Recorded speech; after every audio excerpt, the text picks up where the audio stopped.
What it do, y'all? This your boy King Ed the Great coming at y'all with another video. Be sure to subscribe and hit that like button for me. And I want to talk about LL Cool J's legacy and why it seems like a lot of people don't want to put him on the GOAT list. And big shout out to the Collie for doing this thread here. First of all, I feel that he deserves to be up there for the simple fact that when you talk about beats, you talk about rhymes, classics, stage presence, swagger, street cred, not to mention getting the ladies. LL Cool J is the complete package of what an MC should be.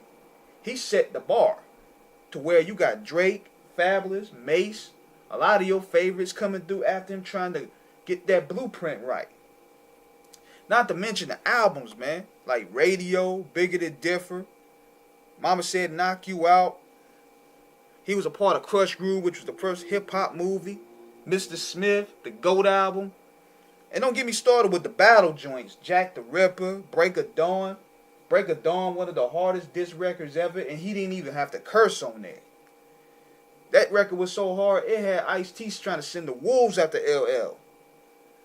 That's how hard that record was. Now, 14 Shots to the Dome. See, LL, he was able to transition himself to, to be relevant in 3 decades.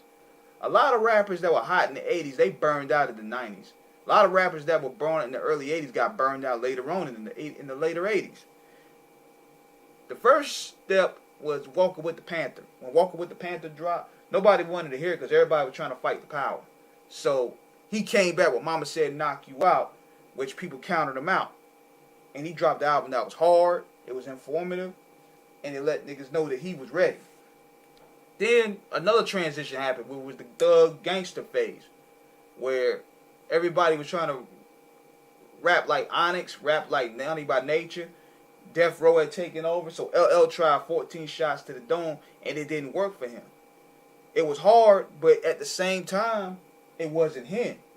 So when he came back with Mr. Smith, they told him, Trackmasters told him, look, man, you can't. That's not going to work for you, because he tried to come in there with a bunch of grimy street records, nothing but grimy gangster records. And they were like, nah, this not going to work. It may work for Mobb Deep. It may work for Mobb Deep or Boot Camp or whatever, but that's not going to work for you. You got to know what works for you. And that's, if you're going to put out hard records proclaiming your legacy, proclaiming your dominance, proclaiming you being one of the hardest MC in the battle circuit. That's what your hard records are. And you go hard with the ladies, man. And that's where he started putting out Doing It and Doing It and Doing It Around. And Hey Lover. And I Shot You. And the rest is history. I mean, for doing this, to do this to 35 years and still be relevant, that's commendable in itself. He coexists in 2, 3, 4, 5 different eras. Whereas a lot of people would have burned out by then. And the cold part about it is a lot of people talking this stuff, they don't know the history. But yet, their favorite top 10 rappers, they have LL Cool J as a GOAT. Let that sink in. A lot of these fans is talking all this stuff about LL being corny and whack, but yet the dudes that you listen to, they put him up their top 10. So what'd that tell you?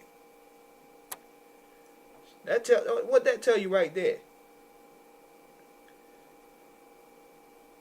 I mean, come on, man. I mean, even though, yeah, he went Hollywood, but the records speak for itself.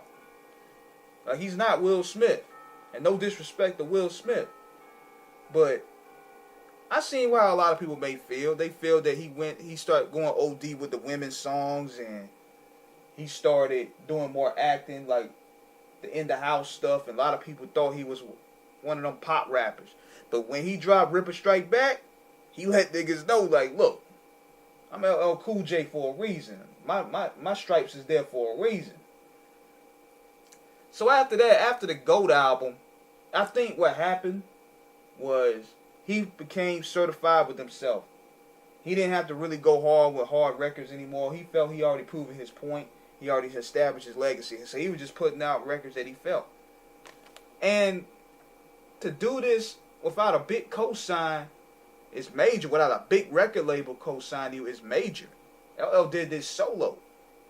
He didn't have a brand movement like Rockefeller or Wu-Tang or no big team behind him. He just did his thing. So that's commendable within his own. And not to mention the influence. The Coogie hat, the rope chain, the troop jumpsuits. Come on, man. And he brought the rock influence into hip-hop. The rock, the bells. Come on, man. Give LL his due. So, that's my thought about that, man. Subscribe, hit the like button. Let me know what you guys think. Peace.